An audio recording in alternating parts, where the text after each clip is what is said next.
แล้วสมัติใกล้จุ่มโป่งแต่เพื่อการโป่งมาชิ้นที่ตั้งไกลไกลใช้เชื่อบางคนมาแล้วนี่สมัติใกล้จุ่มเลี้ยงลูกจุ่มโป่งแต่เพื่อการอันตรายคงไกลต้องคนรถอ้อยไปเลยมั้งส่งไอ้ลานมาบุกส่งไอ้ลานมาบุก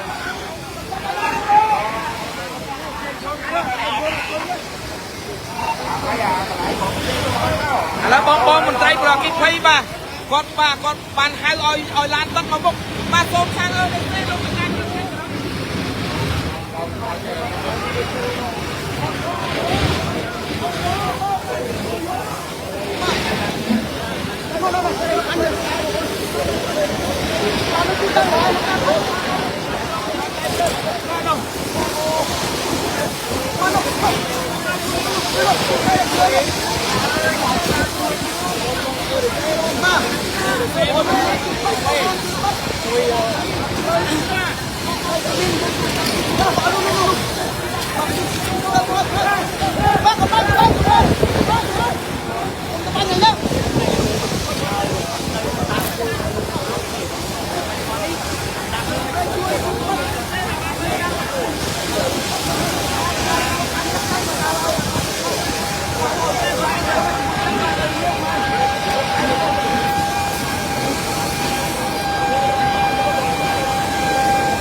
แค่เที่ยเนี่ย